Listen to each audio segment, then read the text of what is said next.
अस्सलाम वालेकुम गाइस। आज हम लोग रिएक्ट की जो बेसिक चीज़ें हैं उसे देखेंगे। ठीक है, उसके कुछ रिएक्ट बेसिकली किस लिए यूज़ होती है, उसका कंपैरिजन बाकी चीज़ों के साथ, बाकी फ्रेमवर्क के साथ। इसके अलावा हम उसके जो बेसिक कंटेंट्स है, कोर कंटेंट्स हैं, उन्हें गो थ्रू करेंगे।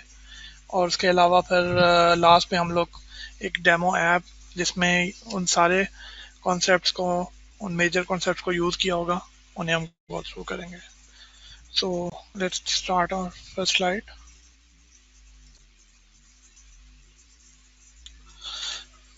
React.js। React.js जैसे कि आप लोगों को पता है कि एक लाइब्रेरी है और आज कल बहुत ही मतलब पॉपुलर है फ्रंट एंड डेवलपमेंट के लिए। इसके साथ जो है मार्केट में other front end development tools हैं, जैसे कि इसका कंपटीटर है Vue.js जो कि बिल्कुल रिएक्ट की तरह है। अब रिएक्ट बेसिकली उससे ज़्यादा पॉपुलर है, इसमें डेवलपमेंट ज़्यादा हो चुकी हुई है, फेसबुक इसे खुद ऑन कर रहा है, तो इसकी कम्युनिटी भी ज़्यादा है और इसमें आपको चीज़ें पैकेजेस आसानी से मिल जाते हैं। दूसरी साइड पे हमारे पास फ्रंट एंड के लिए एक और फ्रेमवर्क है एंगुलर। ठीक है, तो पहले इनका थोड़ा सा हम कंपैरिजन कर लें कि हमें एंगुलर की बजाय रिएक्ट की तरफ क्यों जाना चाहिए। तो कंपैरिजन चार्ट आप लोगों के सामने है। सबसे पहला ये तो कि रिएक्ट जेएस जो है वो एक लाइब्रेरी है और एंगुलर एक फ्रेमवर्क है। अब लाइब्रेरी है और फ्रेमवर्क है, इसका क्या मतलब हुआ। अब लाइब्रेरी बेसिकली क्या होती है, क्या आप माजिद, तो सही। आपकी स्क्रीन नजर नहीं आ रही है। हम्म, मे बी शेयरिंग ऑफ हो गई है।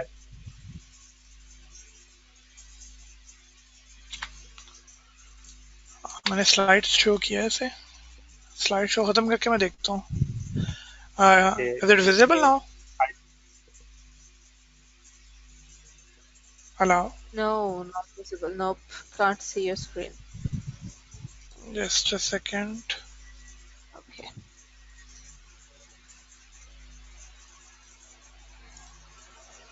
Kindly unshare and reshare. Now we can see it. Yes, now we can see it. Okay great जी।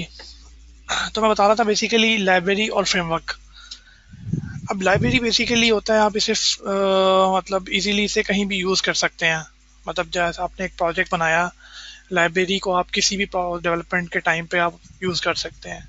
लेकिन जो फ्रेमवर्क होता है, फ्रेमवर्क की अपनी मतलब कह लें कि स्ट्रक्चर होता है और उसको फॉलो करते हुए आपको स्क्रैच से जो है अपनी एप्लीकेशन उन रूल्स के अकॉर्डिंगली डेवलप करनी पड़ती है।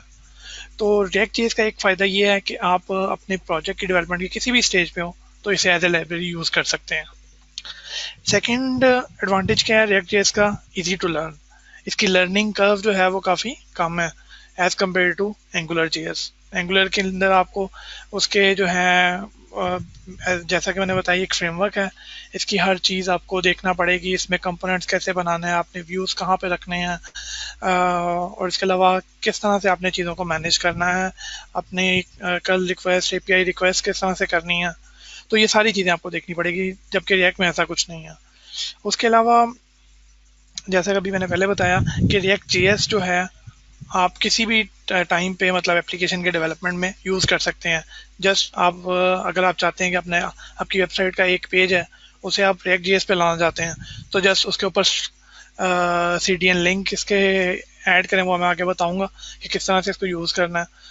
तो जस्ट लिंक ऐड करें और उसके बाद वहाँ पे रिएक्ट पहला कंपोनेंट बनाएं और उसमें अपनी जो है ना वो डेवलपमेंट स्टार्ट कर दें। इसी तरह से ग्रेजुअली आप जो है ना बाकी पेजेस को भी रिएक्ट पे कन्वर्ट करके, तो एट द एंड आपकी जो पूरा सिस्टम है वो एक टाइम पे रिएक्ट में कन्वर्ट हो जाएगा।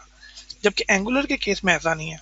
एंगुलर में लेट्स सपोज अगर आपने कोई प्लेटफॉर्म पहले बनाया हुआ है, आपकी वेब एप्लीकेशन बनी हुई है, तो आपको स्क्रैच से बनाना पड़ेगा। मतलब आपको डे वन से डिसाइड करना पड़ेगा कि आप एंगुलर में जाना चाहते हैं या नहीं, लेकिन रिएक्ट जेएस में ऐसा नहीं है। ठीक हो गया। दूसरा जो आगे हमारा अगला फीचर है इसमें, वो है वर्चुअल डॉम का।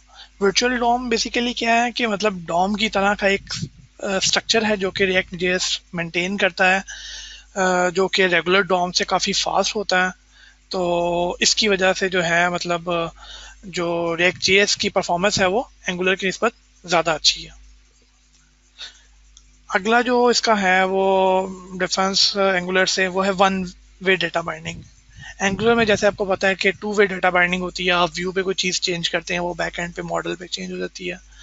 इसमें ऐसा नहीं है, इसमें ये चीज़ हम कर सकते हैं लेकिन मैनुअली हमें इम्प्लीमेंट करनी पड़ती है स्टेट मैनेजमेंट के थ्रू। ठीक हो गया। उसके अलावा last but not the least कि ये जो रिएक्ट जीएस है एंगुलर की निस्बत ज़्यादा पॉपुलर है और इसकी कम्युनिटी ज़्यादा है। ठीक है, इस पर लोग ज़्यादा काम कर रहे हैं। इसी चीज़ को अगर हम देखना चाहें तो ये मैंने लेटेस्ट एक गूगल ट्रेंड से जो है कंपैरिजन किया व्यू जीएस का, रिएक्ट जीएस का और एंगुलर जीएस का। आप लोग देख सकते हैं कि ये जो ब्लू आपको लाइन नज़र आ रही है ये है बेसिकली व्यू के लिए, रेड जो है वो रिएक्ट के लिए है और येलो एंगुलर के लिए है। तो आप देख सकते हैं कि जो रिएक्ट का ग्राफ है वो एंगुलर से और व्यू जीएस दोनों से ऊपर है। तो मतलब लास्ट ईयर में ये काफ़ी ज़्यादा ट्रेंडिंग में रही है। नेक्स्ट अब हम चलेंगे कि रिएक्ट को अगर हमने यूज़ करना है तो किस तरह से हम यूज़ कर सकते हैं। दो तरीके से यूज़ करने के, एक तो ये है कि आप सीडीएन लिंक्स अवेलेबल हैं, इनको इन स्क्रिप्ट्स के टैग को जैसे अपने किसी पेज में ऐड करें और रिएक्ट की जो है डेवलपमेंट आप स्टार्ट कर सकते हैं। अगला तरीका ये है कि हम रिएक्ट की एक न्यू ऐप क्रिएट करें। उसका प्रोसीजर क्या होगा, उसकी कुछ रिक्वायरमेंट्स हैं। एक तो नोड का वर्जन आपके पास 8.10 से ग्रेटर होना चाहिए, npm का वर्जन 5.6 से ग्रेटर होना चाहिए। ये जब इंस्टॉलेशन आपकी हो जाए उसके बाद npm के साथ एक npx का की मैनेजर, पैकेज मैनेजर है। तो इसे अब जब आप रिएक्ट की ऐप को क्रिएट करना है तो उसकी कमांड ये है npx क्रिएट रिएक्ट ऐप, उसके बाद आपकी एप्लीकेशन का नाम। तो जैसे ही आप ये कमांड करेंगे तो आपके सामने माई ऐप के नाम से एक फोल्डर क्रिएट हो जाएगा। आप उस फोल्डर में जाएं और npm स्टार्ट, आपकी जो एप्लीकेशन है वो स्टार्ट हो जाएगी। ठीक है, तो अब हम एप्लीकेशन के जो रिएक्ट के जो कोर कॉन्सेप्ट्स हैं उनको ज़रा गो थ्रू करेंगे। तो हमारे कंटेंट्स कुछ इस तरह से होंगे कि सबसे पहले JSX को हम देखेंगे कि JSX क्या चीज़ है। उसके अलावा रिएक्ट के अंदर कंपोनेंट्स क्या होते हैं, उन कंपोनेंट्स एंड प्रॉप्स क्या हैं, उसका लाइफ साइकिल क्या है, उसमें कौन कौन से मेथड्स हम यूज़ करते हैं। इसके अलावा इवेंट्स की हैंडलिंग किस तरह से करते हैं और इसमें रेंडरिंग किस तरह से होती है कंपोनेंट्स की कंडीशनली। और उसके अलावा हम एक छोटी सी एप्लीकेशन है उसको देखेंगे कि इन सारे कॉन्सेप्ट्स को हम किस तरह से यूज़ कर सकते हैं। So let's start.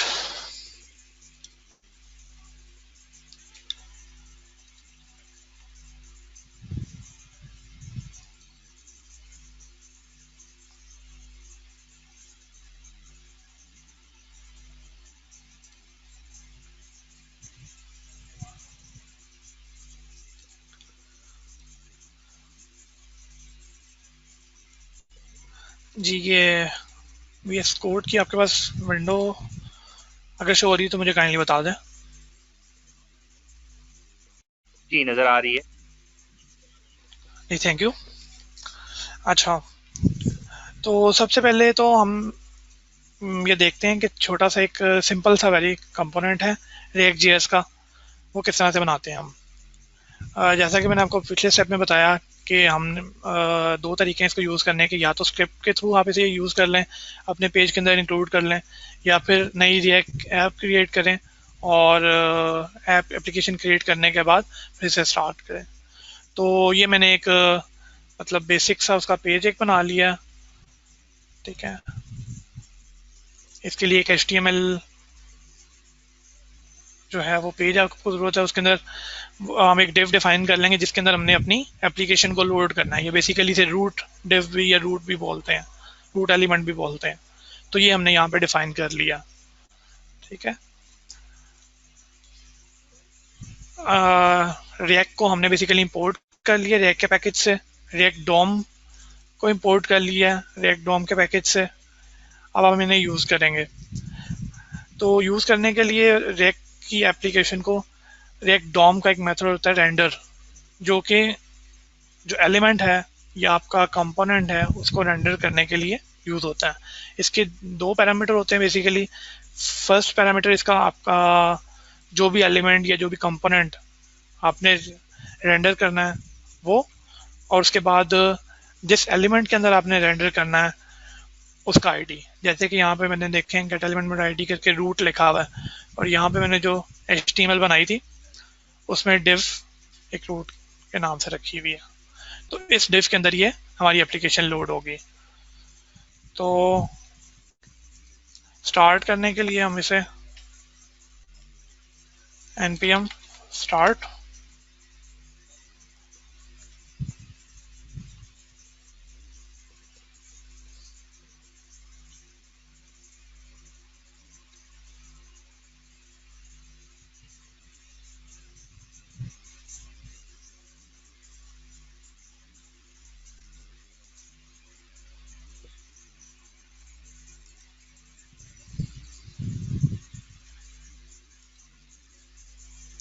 जी। तो आप लोग देख सकते हैं कि ये हमारा जो फर्स्ट बेसिक ऐप है वो इनिशियलाइज हो चुकी हुई है। ठीक है, नेक्स्ट हम देखते हैं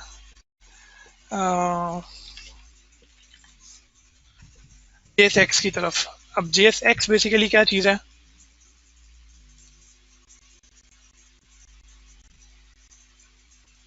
ये आपके सामने मैं एक कोडिंग एग्जांपल उसकी पेस्ट करता हूँ।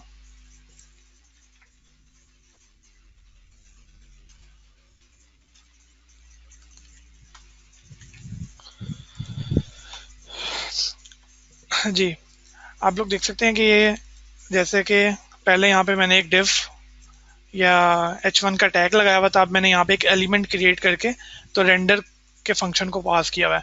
अभी एलिमेंट बेसिकली क्या चीज़ है? अब ना तो ये प्योर जावास्क्रिप्ट है, तो ना ये HTML है, तो ये बेसिकली JSX का सिंटैक्स है। JSX बेसिकली हम किस लिए यूज़ कर रहे हैं? यहाँ पे रेंडरिंग के लिए। जैसे कि हमारा जो पुराना स्ट्रक्चर होता था उसमें हम क्या करते थे, HTML के अंदर जावास्क्रिप्ट को एम्बेड करते थे। अब जो JSX है इसके थ्रू हम क्या करते हैं, बेसिकली जावास्क्रिप्ट के अंदर अपने HTML को एम्बेड करते हैं। तो एक तो ये इसको इसमें कोडिंग करना काफ़ी आसान है, और दूसरा तो ये काफ़ी सिंपल है, सिंपलेस्ट है। ठीक हो गया। जैसा कि आप लोगों ने पहले भी यूज़ किए होंगे डिफरेंट टेम्पलेट्स लाइक जेड और EGS, तो ये टेम्पलेटिंग इंजन के तौर पे भी हम इसे यूज़ करते हैं। देख सकते हैं हमने यहाँ पे एक फंक्शन बनाया, कोई भी उसको एक ऑब्जेक्ट पास किया, उसका फर्स्ट नेम लास्ट नेम वो कंकैटिनेट करके तो इसकी वैल्यू हमें रिटर्न कर रहा है। JSX के अंदर अगर आपने किसी भी डाटा को पास करना है तो उसके लिए आपको ये कर्ली ब्रेसेस यूज़ करनी पड़ेंगी। कर्ली ब्रेसेस, उसके अंदर ये हम फॉर्मेट नेम का फंक्शन कॉल कर रहे हैं, और इसके अंदर यूज़र का ऑब्जेक्ट जो हमने बनाया वो पास कर रहे हैं। ठीक है, अगर हम इसे रन करें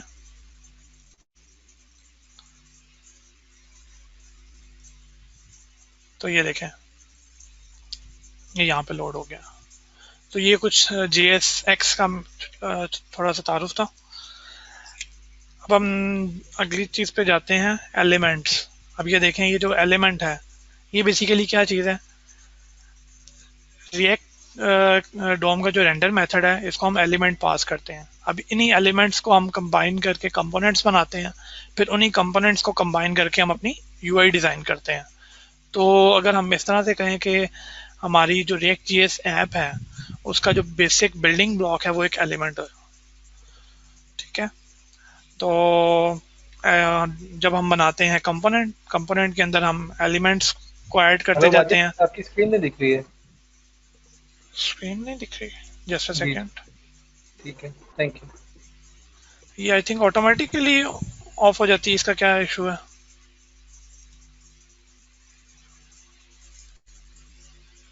नो आइडिया, यूजुअली ऐसा ओके, होता नहीं। ठीक है, अगर दरमियान में कहीं ऑफ हो तो मुझे Now, काइंडली बता दीजिएगा। ठीक है। Thank you. अच्छा, तो ये हम लोग देख रहे थे एलिमेंट पे। तो एलिमेंट को हम बेसिकली बेसिक बिल्डिंग ब्लॉक है ये रेक्ट जीएस ऐप का। एलिमेंट्स को हम यूज़ करते हुए कंपोनेंट्स बनाते हैं और कंपोनेंट से इसकी यूआई डिज़ाइन करते हैं। ठीक हो गया। अब हम जाते हैं कंपोनेंट की तरफ। कंपोनेंट बेसिकली क्या चीज़ है? कंपोनेंट को अगर हम देखें तो बिल्कुल सिंपल सा कंपोनेंट जो रिएक्ट जेएस के अंदर है, उसकी मैं एक एग्जांपल यहाँ पे आपको शो करवाता हूँ।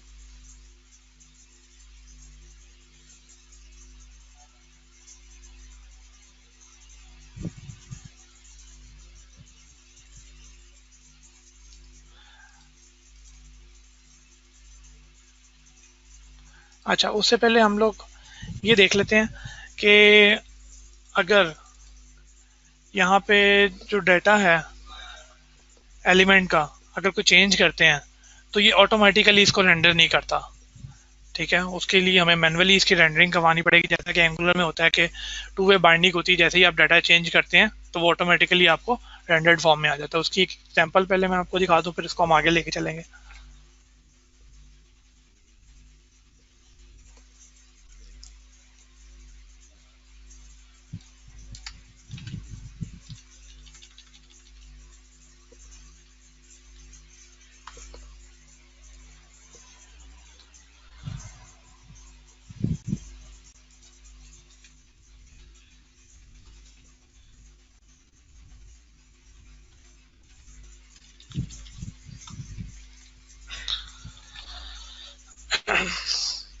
ये मैंने एक एलिमेंट बनाया जिसके अंदर H2 का टैग, और इसमें मैं डेट को शो, बेसिकली डेट और टाइम को डिस्प्ले करवा रहा हूँ।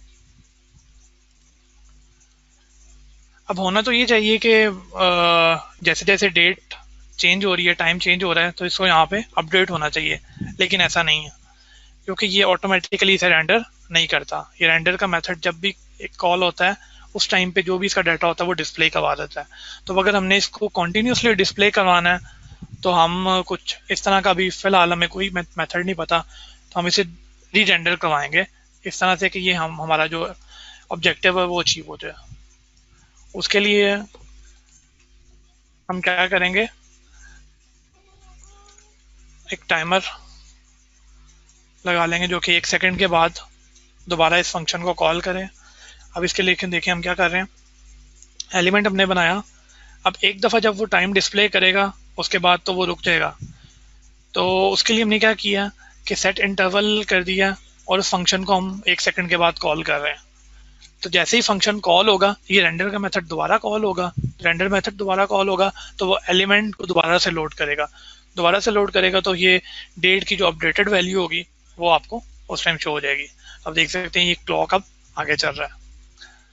अब ये हमने वर्क अराउंड बेसिकली लगा तो लिया, लेकिन ये अच्छा तरीका नहीं है कि हम रिएक्ट डॉम का जो मेथड है उसको पूरे के पूरे को दोबारा रेंडर करवाएं। होना ये चाहिए कि जिस एलिमेंट की वैल्यू अपडेट हुई है सिर्फ उसी को री रेंडर करवाया जाए। उसको हम आगे चल के देखेंगे जब हम स्टेट मैनेजमेंट देखेंगे रिएक्ट की। ठीक हो गया। नेक्स्ट हम जाते हैं कंपोनेंट की तरफ।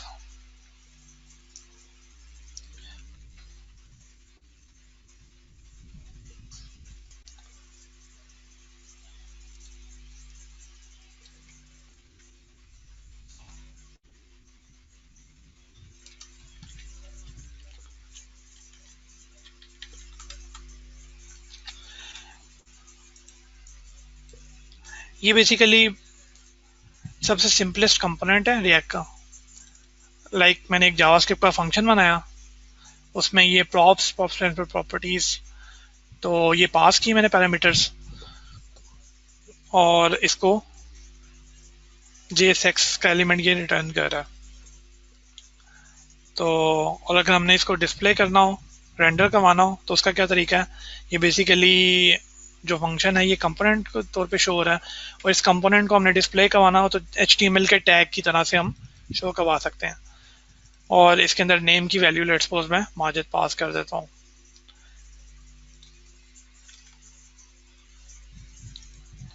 तो ये एक सिंपलेस्ट हमारे पास कंपोनेंट था जो कि रेंडर हो चुका है। ये था जावास्क्रिप्ट फंक्शन के थ्रू, और इसी कंपोनेंट को अगर हम ES6 के मेथड यानी कि क्लास मेथड के थ्रू डिस्प्ले करवाना चाहें तो वो किस तरह से करवाएंगे, उसका भी मैं आपको तरीका बता देता हूँ।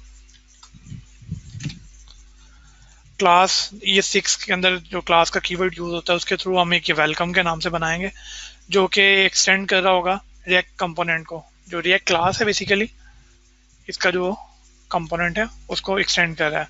अब जब हम इसे एक्सटेंड करते हैं तो इसका एक मेथड होता है रेंडर, उसे हमें लाजमी तौर पे ओवरराइड करना पड़ता है। तो ये अगर हम नहीं करेंगे तो ये एरर थ्रो करेगा। तो इसको भी उसी तरह से कॉल किया जाएगा जिस तरह से हमने अभी जावास्क्रिप्ट का एक कंपोनेंट बनाया था, उसके अंदर पैरामीटर पास किया था, इसी तरह से इसके अंदर भी पास करेंगे। तो ये आप देख सकते हैं इसके अंदर उसके अंदर तो पैरामीटर एज ए पास हुआ था, तो इसके अंदर ये एज इट इज पास हो जाएगा। कंस्ट्रक्टर जब इसका कॉल होगा तो ये automatically this dot props dot name, इस तरह से आप पैरामीटर एक्सेस कर सकते हैं। तो ये यहाँ पे डिस्प्ले हो गया। अब इसी तरह से जब आपकी यूआई होती है, यूआई के अंदर एक कंपोनेंट तो नहीं मल्टीपल कंपोनेंट्स होते हैं, तो हम क्या करते हैं कि एक आपका रूट कंपोनेंट होता है जो कि डिफरेंट कंपोनेंट्स को अपने अंदर कॉल करता है और आपकी यूआई बिल्ड होती है। उसकी भी हम एक एग्जांपल देख लेते हैं।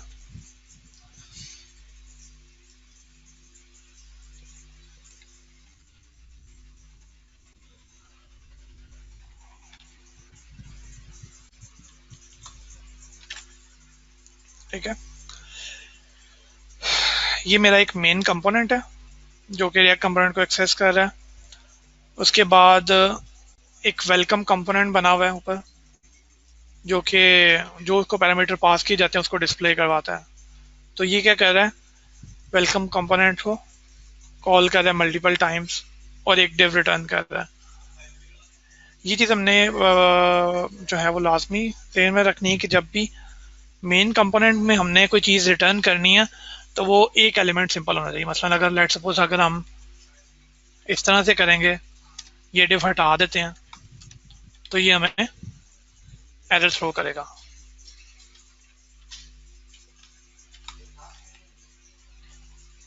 ठीक है, तो ये जो हमारा रूट कंपोनेंट है बेसिकली कंपोज्ड होना चाहिए।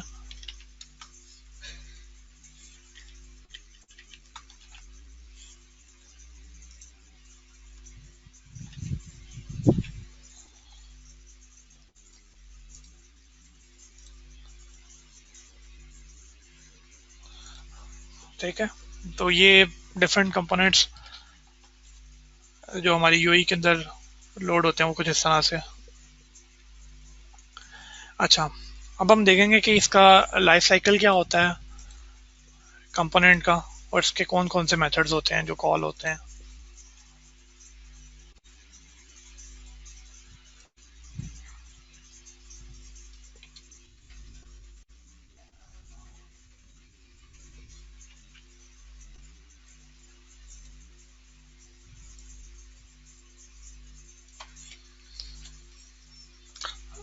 अच्छा, अभी हमने जो पहले एग्जांपल देखी थी क्लॉक वाली,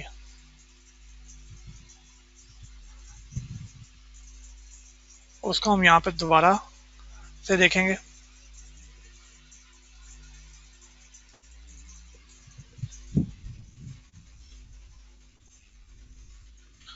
उसमें जो इशू था कि हमें जो हमारा जो रूट एलिमेंट था पूरे के पूरे रिएक्ट डॉम को हम दोबारा से रीलोड करवा देते हैं, जो कि मतलब एक गुड प्रैक्टिस नहीं है और पूरे का पूरा आपका जो है ना वो लोड हो रहा था दोबारा से।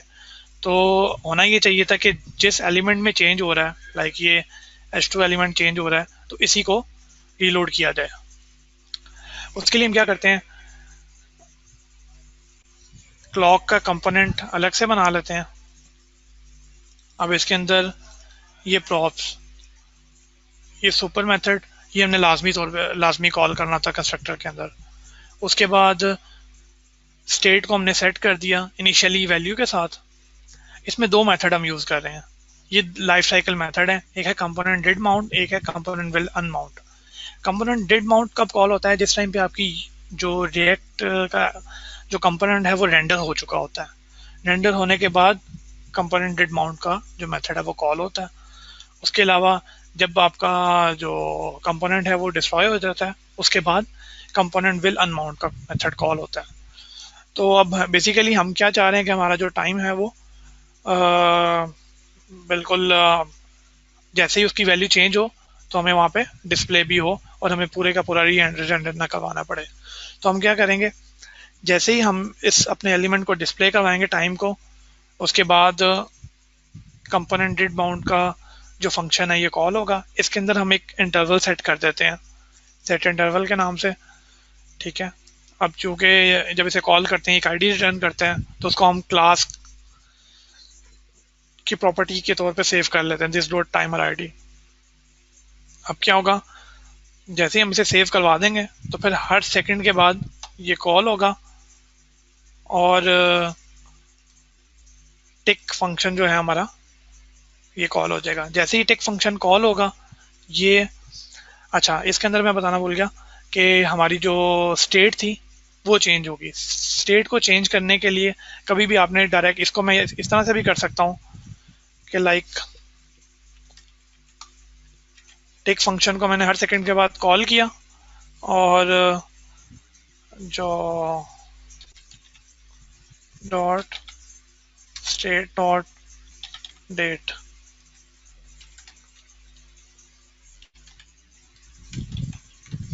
इस तरह से भी कर सकते हैं, लेकिन इस तरह से बिल्कुल नहीं करना आपने। इसका स्टेट को चेंज करने के लिए हमेशा सेट स्टेट का मेथड यूज करना है। इसके दो तरीके हैं, एक तो इसको डायरेक्टली आप ऑब्जेक्ट के तौर पे भी कर सकते हैं और दूसरा फंक्शन के तौर पे भी, वो भी मैं आगे बताऊंगा, ठीक है। तो अब जैसे ही क्लॉक रेंडर होगी तो इसका जो कंपोनेंट है, कंपोनेंट का जो रेंडर फंक्शन है वो कॉल होगा और इसका टाइम करंटली डिस्प्ले हो जाएगा। जैसे ही कंपोनेंट रेंडर होगा उसके बाद कंपोनेंट डिड माउंट का फंक्शन कॉल होगा और ये एक टाइमर को रजिस्टर करवा देगा। टाइमर के रजिस्टर करवाने के अंदर हमने क्या किया हुआ है, टिक फंक्शन को हर सेकंड के बाद कॉल किया हुआ है। और टिक फंक्शन क्या कर रहा है, हर सेकंड के बाद जो हमारी स्टेट में डेट की वैल्यू थी, डेट का पैरामीटर, उसको चेंज कर रहा है। तो आपकी जो है वैल्यू वो लाइव अपडेट हो जाएगी, तो ये देख सकते हैं, ठीक है। इस तरह से जब ये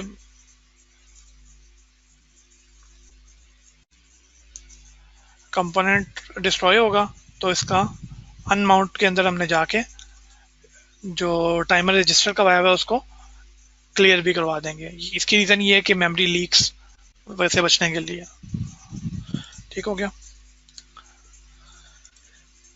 अगला हमारा इसमें कॉन्सेप्ट आता है इवेंट हैंडलिंग का, कि इवेंट हैंडलिंग किस तरह से की जाती है।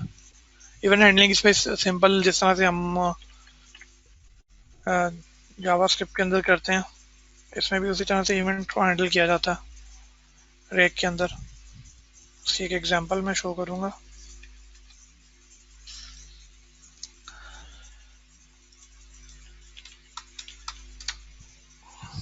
अच्छा,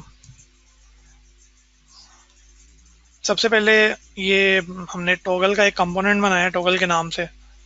इसके अंदर स्टेट के अंदर इस टॉगल ऑन को ट्रू कर लिया। इसके अलावा एक हैंडल क्लिक का फंक्शन। अच्छा, अब किस बटन के ऊपर हमने इवेंट को हैंडल करना है तो उसका क्या तरीका होगा कि हम जो क्लास का मेथड है उसको कर्ली ब्रेसेस के अंदर साथ उसके अटैच कर देंगे।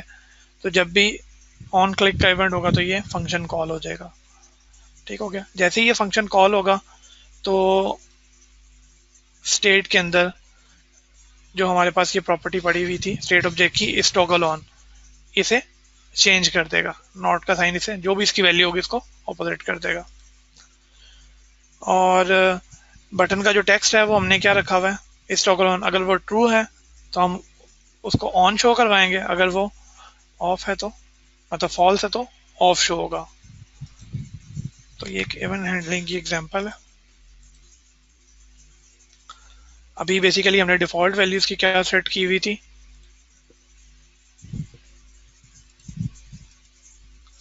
डिफॉल्ट वैल्यूज की ट्रू सेट की हुई है, तो इस वजह से वो ऑन शो कर रहा है ट्रू की वजह से।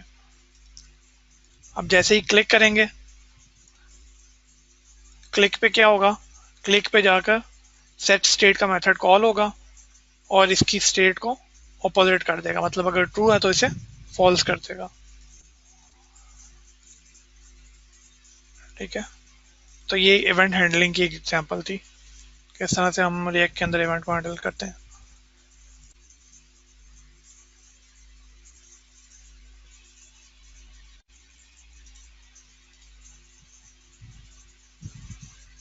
नेक्स्ट है, अगर हमने कंपोनेंट को कंडीशनली रेंडर करवाना हो।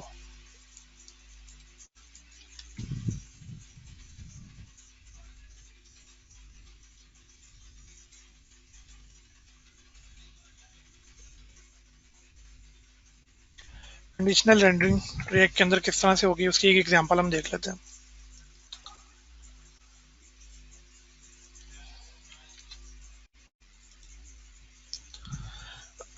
ये पेज के नाम से हमने कंपोनेंट बनाया, जिसको हमने यहाँ पे रूट के अंदर लोड कर रहे हैं। तो ये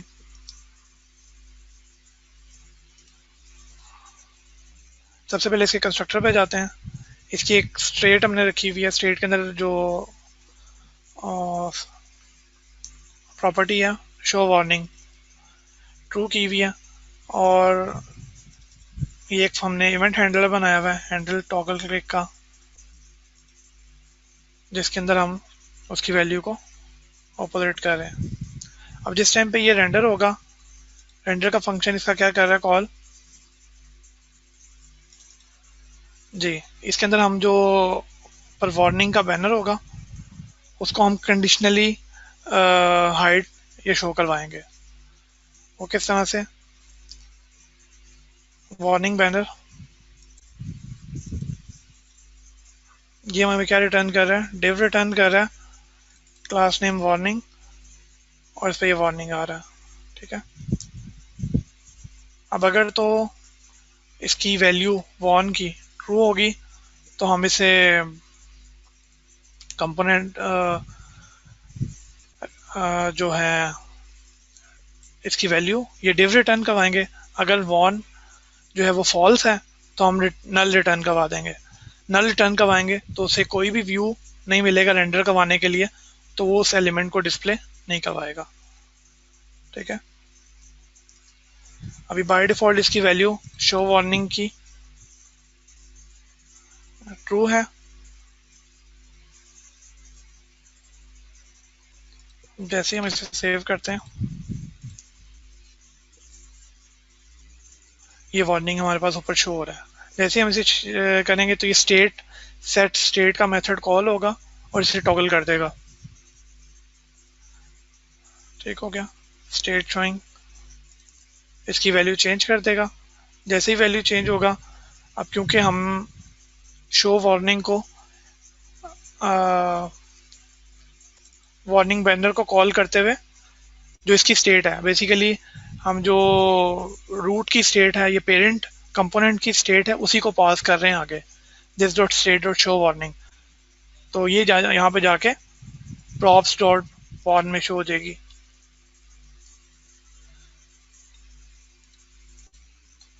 जैसे इस पे क्लिक करेंगे तो ये क्लिक करने से क्या होगा, इसका टॉगल क्लिक कॉल होगा और शो वार्निंग की वैल्यू हम चेंज कर देंगे। जैसे ही शो वार्निंग की वैल्यू चेंज होगी तो यहाँ पे इसे वार्निंग का ऑब्जेक्ट नहीं मिलेगा, मतलब फॉल्स होगी, तो ये नल रिटर्न कर देगा। इसलिए ये जो व्यू है या जो डिव है ये आपको नजर आना बंद हो जाएगी। ये बेसिकली कंडीशनल हैंडलिंग की एक एग्जांपल थी। उसके बाद हमारे पास है लिस्ट एंड कीज।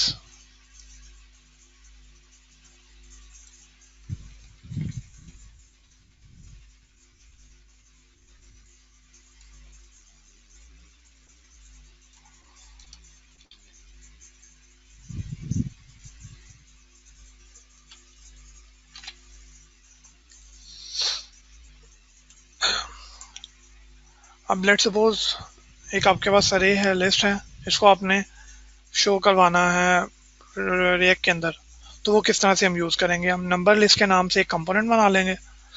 कंपोनेंट बनाने के बाद ये जो अरे है नंबर्स की, इसको पास कर देंगे। उसके बाद हमने एक नंबर्स डॉट मैप, ठीक है, मैप का फंक्शन कॉल करेंगे और हर लिस्ट आइटम क्रिएट करेंगे। लिस्ट आइटम ये बेसिकली एक और कंपोनेंट है जिसके अंदर जो भी वैल्यू पास की जाती है उसको एल फॉर्म में, ये बेसिकली JSX में हम एक एलिमेंट रिटर्न कर रहे हैं, ये एक एलिमेंट बना के रिटर्न करता है और इसे हम फिर ये लिस्ट आइटम्स की जो अरे है उसमें सेव कर लेते हैं और इसको फिर UL के अंदर डिस्प्ले करवा देते हैं। एक चीज़ और यहाँ पे, ये जो की है इसका कॉन्सेप्ट क्या है? ये की बेसिकली आपका कोई भी एलिमेंट जो लिस्ट का है अगर अपडेट होता है सिर्फ उसी को री रेंडर करवाने के लिए यूज होती है। कि अगर हम नहीं भी करेंगे, मतलब लेट्स सपोज अगर हम की को ख़त्म कर देते हैं, ये तब भी हमारा डिस्प्ले हो जाएगा। लेकिन यहाँ पे एक वार्निंग शो करता है,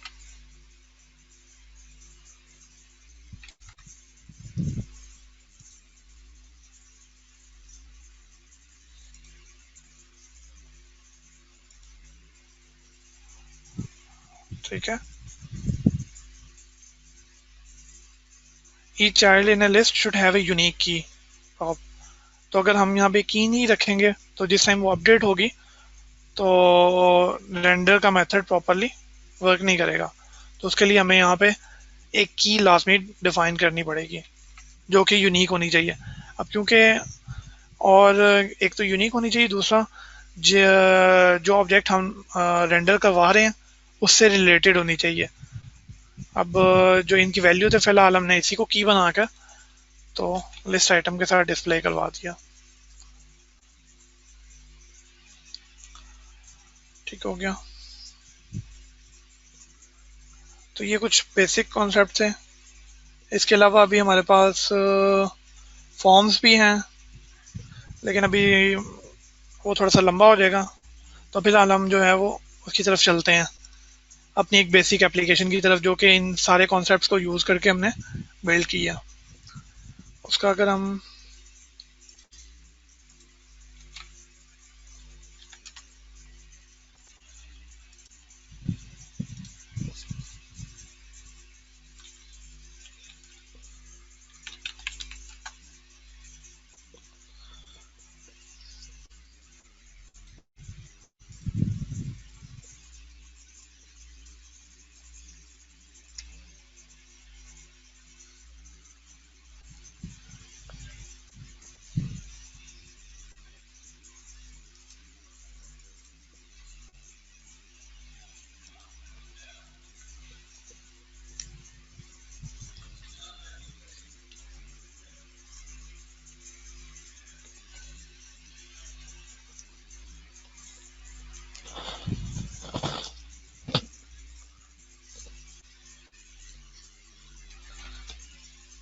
माजिद बहादुर का एक क्वेश्चन है आपके लिए, अगर आप जी श्योर, चैट मैसेज देख लें। Just a second.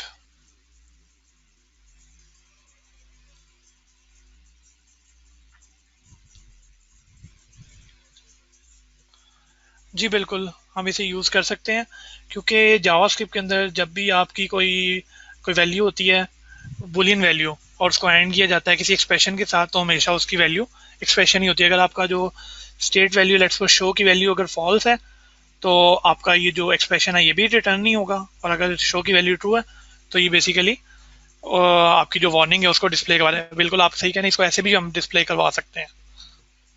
जी हाँ, ये सॉरी मैं इंटरप्ट कर रहा हूँ, एक ऐड कर सकता हूँ मैं? जी जी श्योर।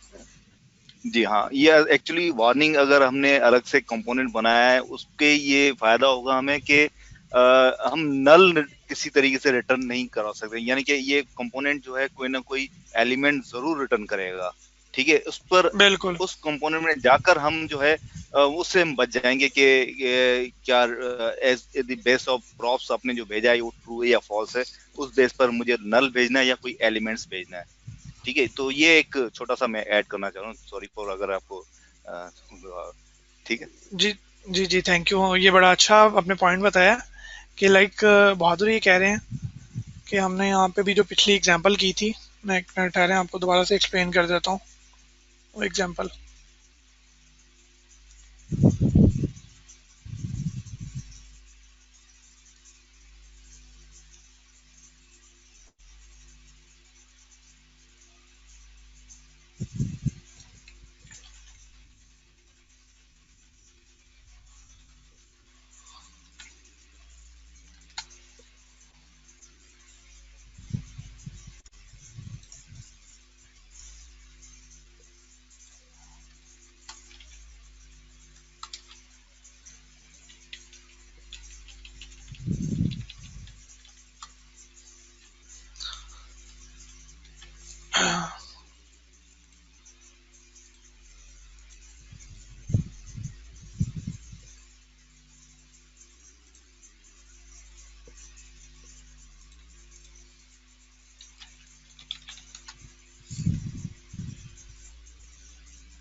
जी, ये एग्जांपल थी जिसके बारे में बहादुर ने एक बड़ी अच्छी सजेशन दी हमें। वो ये है कि बेसिकली ये जो वार्निंग हमारे पास मैसेज शो हो रहा है, इसको हम किस तरह से डिस्प्ले करवा रहे हैं, ये ज़रा देखते हैं यहाँ पे। ये वार्निंग बैनर का हमने एक कंपोनेंट बनाया हुआ है, इसके अंदर शो वार्निंग ये हम पास कर रहे हैं। और फिर हम क्या कर रहे हैं कि इसके अंदर जाकर अगर तो ये जो वार्न बेसिकली वेरिएबल है, इसकी वैल्यू फॉल्स है, तो हम क्या करते हैं, नल रिटर्न कर देते हैं। तो इस चीज़ को अगर हम यहाँ पे हैंडल करना चाहें तो यहाँ पे भी हैंडल किया जा सकता है।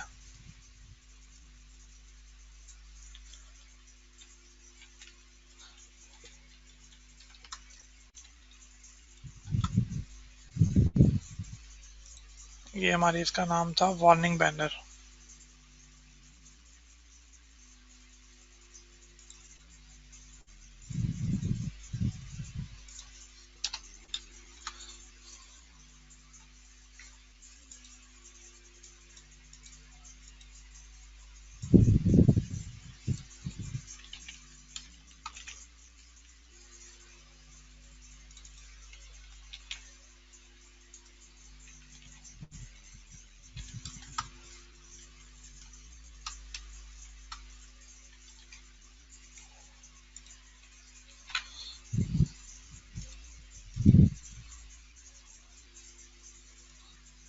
ठीक है, तो इसको हम इस तरह से भी कर सकते हैं। बेसिकली यहाँ पे हो क्या रहा है, हमने चेंजिंग क्या किया, पहले हम क्या कर रहे थे कि ये वार्निंग बैनर की जो कंपोनेंट हमने बनाया हुआ था उसके अंदर स्टेट को पास करते थे।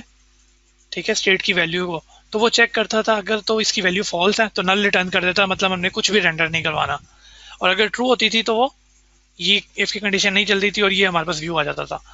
तो अब अगर हम इसको देखना है तो इसको एक सिंपल एक्सप्रेशन के अंदर भी हम कर सकते हैं कि शो वार्निंग, उसका वेरिएबल अगर तो वैल्यू ट्रू है, एंड एक्सप्रेशन। जावास्क्रिप्ट के अंदर ये रूल होता है कि जब भी हम किसी बुलियन के साथ एक्सप्रेशन को एंड करते हैं तो जो बुलियन की वैल्यू होती है उसी के तौर पे हमें वो एक्सप्रेशन रिटर्न हो जाए। मतलब लेट्स सपोज अगर ये इसकी वैल्यू ट्रू है तो ये हमारे पास एक्सप्रेशन रिटर्न हो जाएगा, अगर इसकी वैल्यू फॉल्स है तो एक्सप्रेशन रिटर्न नहीं होगा। ठीक है, तो ये एक सजेशन थी उनकी, इसे मैंने एक्सप्लेन कर दिया।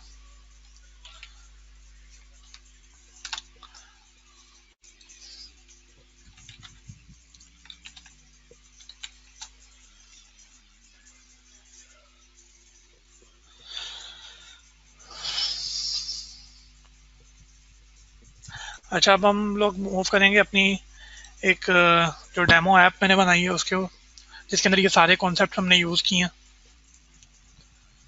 ये एक शॉपिंग कार्ट ऐप है।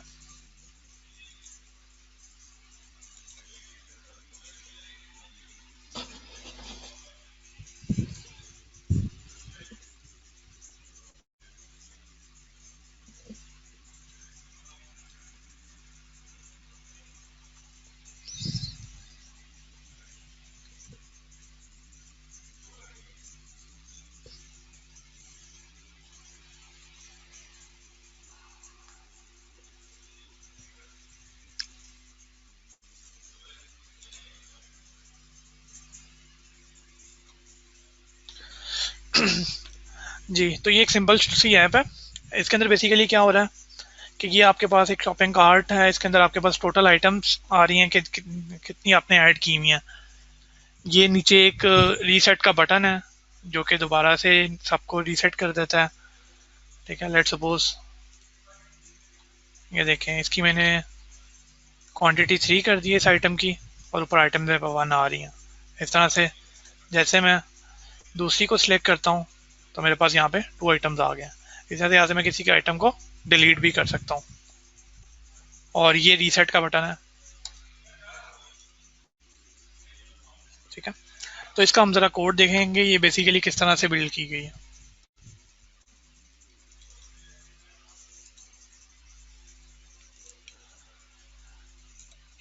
सबसे पहले ये हमारा ऐप रूट कंपोनेंट है।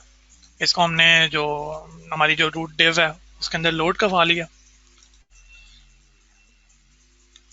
तो रूट कंपोनेंट का ऑब्वियसली कुछ स्टेट होगी, कुछ उसके स्टेट मेथड्स होंगे, और उसके अलावा उसका रेंडर फंक्शन होगा। तो सबसे पहले हम देखते हैं इसका रेंडर फंक्शन। रेंडर फंक्शन क्या कर रहा है, ऊपर नेविगेशन बार है, उसके अंदर स्टेट के जो काउंटर्स हैं जिनकी वैल्यू ग्रेटर देन 0 उनकी लेंथ काउंट कर रहा है।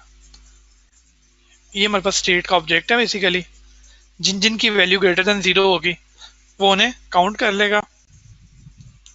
फिल्टर बेसिकली उन एलिमेंट्स को रिटर्न करेगा, और जितनी वैल्यू होगी उस मतलब वो लेट्स सपोज अरे की अगर 3 ऑब्जेक्ट ऐसे हैं जिनकी ग्रेटर देन वैल्यू है 0, तो वो हमारे पास उसकी लेंथ 3 आ जाएगी। तो जो लेंथ आएगी वो हम यहाँ पे शो करवा देंगे कि इतनी आइटम्स हमारे पास जो है वो शॉपिंग कार्ट में अवेलेबल है।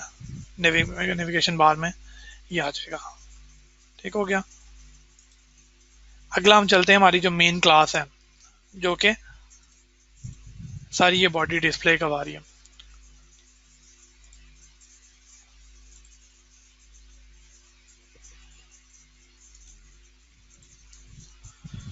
इसमें क्या है, बेसिकली हमने एक कॉल कर रहे हैं काउंटर्स के नाम से, हमने जो बनाया हुआ है कंपोनेंट, उसके अंदर पास कर रहे हैं दिस जो स्टेट डॉट काउंटर्स, ये जो हमने ऊपर काउंटर्स की स्टेट बनाई हुई है। ठीक है, ये पास कर रहे हैं। इसके अलावा हैंडल रीसेट, ये जो कुछ फंक्शंस हैं जो हमने बनाए हुए हैं। इंक्रीमेंट पे क्या हैंडल पास करना है, डिलीट पे क्या करना है, और रिस्टार्ट पे। ठीक हो गया। तो सबसे पहले हम ये काउंटर्स का जो हमारा कंपोनेंट बना हुआ है उस पर जाते हैं। जिस तरह से हर कंपोनेंट का एक रेंडर मेथड होता है, इसका भी एक रेंडर मेथड है।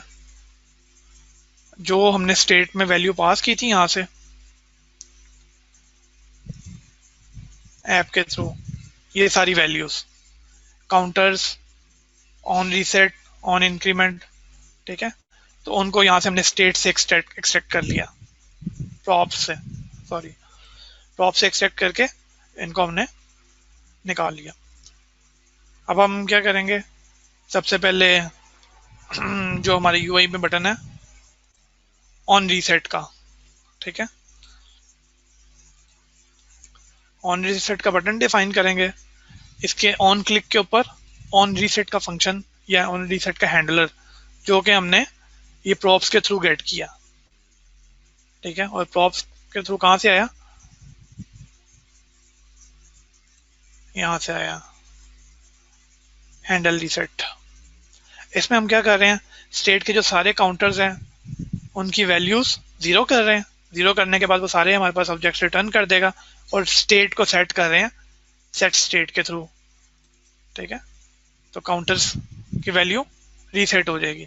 इसमें डायरेक्ट भी हम कर सकते थे, लेकिन डायरेक्ट नहीं करना, सेट स्टेट के मेथड के थ्रू से रीसेट हमने कर दिया।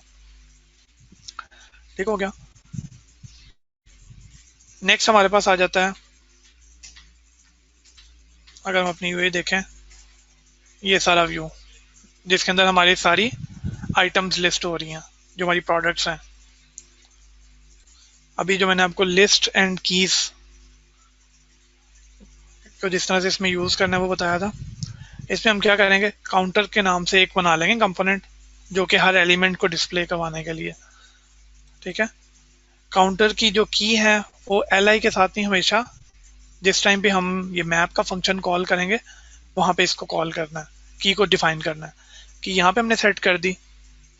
उसके बाद पैरामीटर पास कर रहे हैं counter, on increment, on decrement and on delete. एक आइटम के ऊपर ये 4 ही मेथड है, ये 4 ही फंक्शन है जो हम परफॉर्म कर सकते हैं। ठीक है,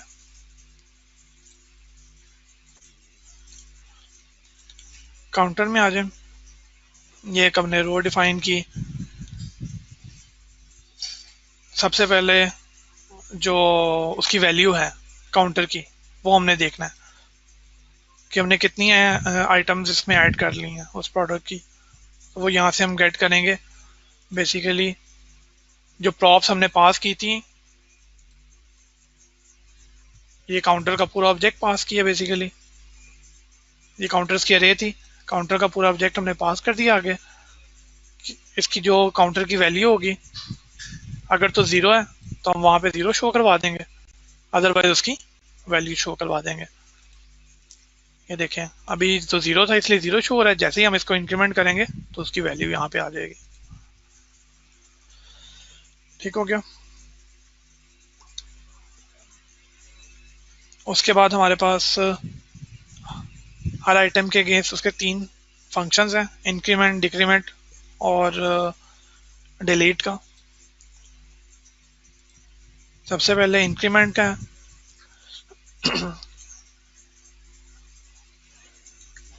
यहाँ से हमने ऑन इंक्रीमेंट का जो फंक्शन पास किया था, ठीक है, उसी को हम कॉल करेंगे जो प्रॉप्स में हमें रिसीव हो रहा होगा। This dot props dot increment, this dot props dot counter. ठीक हो गया, जो इसकी करंट वैल्यू है। अब यहाँ पे हम ये क्यों यूज कर रहे हैं एरो फंक्शन, ताकि जो कॉन्टेक्स्ट है दिस का वो बेस क्लास वाला यूज हो, ना कि इस कंपोनेंट वाला। ठीक है, तो ये लाजमी चीज आपने देखनी है। या तो ये है कि हम जिस टाइम पे हम ये क्रिएट कर रहे हैं, जैसे मैंने पहले आपको एग्जांपल में बताया था, ये जो भी हमारे हैंडलर फंक्शन है उनके साथ बाइंड करवा लें दिस को, जो मैंने पहले एग्जांपल में आपको बताया था। एक तरीका वो भी है, एक तरीका ये है कि जिस टाइम हम फंक्शन को कॉल कर रहे हैं उस टाइम पे दिस को बाइंड करवा लें इस तरीके से।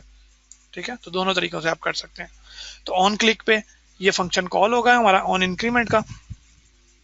ठीक है, जैसे ही प्लस के साइन पे हम क्लिक करेंगे। अब ऑन इंक्रीमेंट, हैंडल इंक्रीमेंट में हम क्या कर रहे हैं ये जो काउंटर्स की अरे है हमारी, उसको एक्सट्रैक्ट कर रहे हैं। जो हमने इंडेक्स पास किया हुआ है ये counter, this dot props dot counter. ठीक है, तो ये इस अरे के अंदर से इसका हम इंडेक्स फाइंड करेंगे। इंडेक्स फाइंड करने के बाद उस ऑब्जेक्ट को एक्सट्रैक्ट करेंगे और उसकी वैल्यू में कोई प्लस प्लस कर देंगे, उसको एक अपडेट कर देंगे। अपडेट करने के बाद उसी तरह से सेट स्टेट का फंक्शन कॉल करेंगे। उसके अंदर ये जो काउंटर्स की अपडेटेड वैल्यू है, ठीक है, पूरे काउंटर्स के अंदर हमने उस ऑब्जेक्ट को एक्सेस किया वहीं पे, और वहीं पे अपडेट करने के बाद उन काउंटर को वापस भेजिए सेट स्टेट के थ्रू, और ये इसकी वैल्यू अपडेट कर देगा। ठीक है, जैसे ही वैल्यू अपडेट होगी तो यहाँ पे हमें जो है फॉर्मेट काउंट ये दोबारा कॉल होगा और यहाँ पे उसकी एक्चुअल वैल्यू शो होने लग जाएगी जैसे इंक्रीमेंट करेंगे। इस तरह से डिक्रीमेंट है, डिक्रीमेंट भी इसी तरह से है। डिक्रीमेंट के अंदर भी हमने वो काउंटर्स को पास करना है, इसको एक्सट्रैक्ट किया, एक्सट्रैक्ट करने के बाद इसका इंडेक्स फाइंड किया जो हमने काउंटर पास किया हुआ है ऑन डिक्रीमेंट।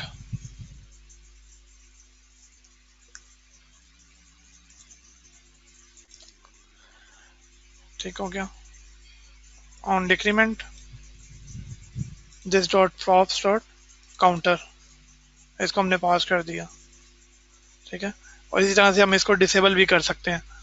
जैसे ही हम देखते हैं इसकी वैल्यू 0 हो गई है तो इसको डिसेबल कर देंगे। लाइक 0 हो गया तो ये देखिए फंक्शन, ये बटन डिसेबल हो गया। इसको डायरेक्ट हमने जो हमारे पास प्रॉप्स काउंटर वैल्यू है उसके साथ डिसेबल कर दिया, उसके भी डिसेबल शो हो जाएगा, अदरवाइज एम्प्टी।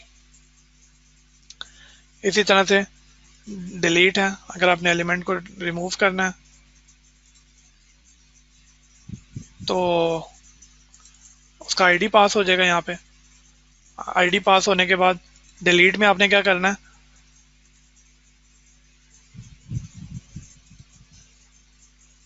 वो वाले तमाम हमने ऑब्जेक्ट्स निकाल लेने हैं जिसका काउंटर आईडी जो पास किया गया वो नहीं है। तो मतलब जिसका पास किया गया उसके अलावा बाकी सारे इसमें आ जाएंगे, और उसके बाद हम स्टेट को अपडेट कर देंगे। लेट सपोज अगर मैं इसको डिलीट करता हूँ फर्स्ट वाले को, तो फर्स्ट के अलावा बाकी सारे डिस्प्ले हो जाएंगे। तो ये एक बेसिक ऐप थी जो कि हमने React.js को यूज़ करते हुए बनाई है। बाकी इसके अलावा इसमें और भी काफ़ी एडवांस फीचर है, वो आप इस बेसिक से ट्यूटोरियल को आप फॉलो करते हुए आप इजीली उन्हें गो थ्रू कर सकते हैं। तो that's it from my side. आप लोगों का कोई क्वेश्चन है तो आप पूछ सकते हैं।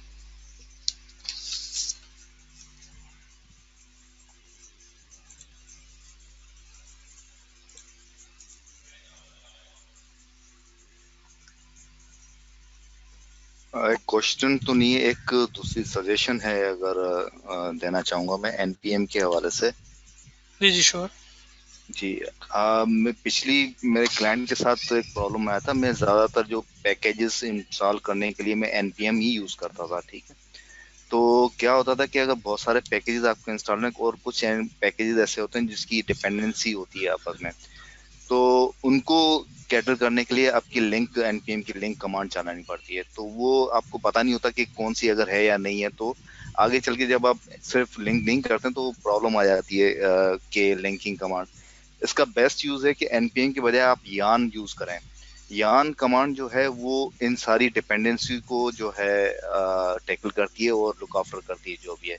तो बेस्ट जो कमांड है वो आप यान स्टार्ट करें, जो भी जैसे एनपीएम स्टार्ट करना हो, जो दूसरी जितनी भी एनपीएम चीजें, उसके बजाय आप यान को ही यूज करें। तो मेरी ये सजेशन है। मैं अब जब जितनी भी है मैं यान ही यूज करता हूँ अभी। जी थैंक यू।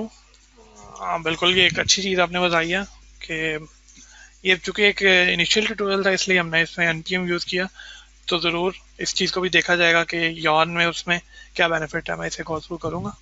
Thank you. और इसके अलावा किसी को सजेशन हो तो ये यहाँ पे उमर ने एक सजेशन दी हुई है, better way would be use arrow function instead of binding. जी जो मैंने सेकंड मेथड आपको बताया है बाइंडिंग का, एक तो इनिशियली बताया था ना कि आपको यहाँ पे जो हैंडलर्स थे वो मैं बाइंड कर रहा था। दूसरा तरीका आपको ये बताया था कि एरो फंक्शन के थ्रू आपने इसे बाइंड करवाना है। सेकेंड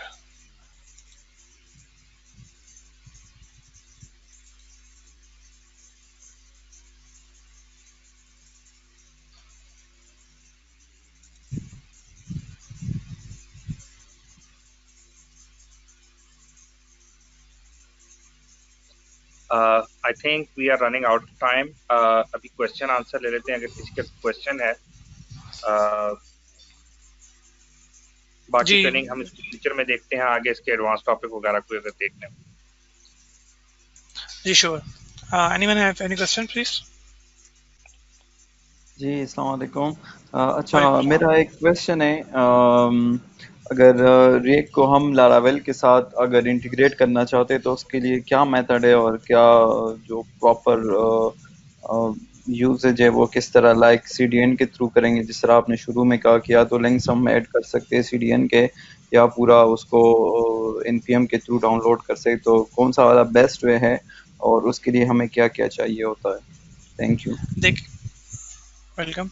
अच्छा देखें, अगर तो आपकी एप्लीकेशन एग्जिस्ट कर रही है, पहले से बनी हुई है, तो आप अभी उसको स्टार्ट करना चाह रहे हैं तो बेहतर ये कि आप उसे वो जो सीडीएन लिंक्स हैं उनके थ्रू करें।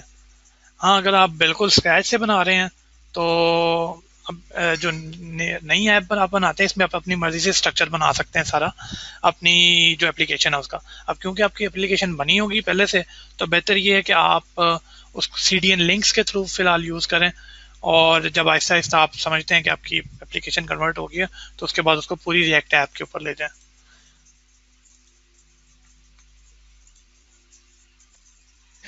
हाँ ठीक है, सही है, थैंक यू। वेलकम जी। और किसी का क्वेश्चन?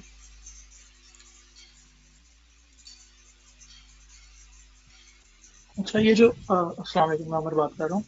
ये जो लास्ट क्वेश्चन है मैं लारावेल की बात की है, इसमें ये है कि लारावेल स्काफोल्ड भी प्रोवाइड करती है रिएक्ट का।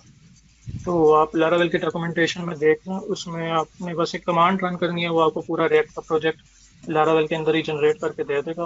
आप फिर उसके अंदर अपनी रिएक्ट की एप्लीकेशन क्रिएट कर सकते हैं। जी थैंक यू। ये जी सजेशन आपके लिए जो ये लारावेल के वाले से पूछ रहे थे कि लारावेल का जो डॉक्यूमेंटेशन है या वो जो फ्रेमवर्क है वो उसको रिएक्ट जेएस को सपोर्ट करता है, तो आप उसे रन टाइम पे इंटीग्रेट कर सकते हैं या आप उसकी डॉक्यूमेंटेशन से देख सकते हैं।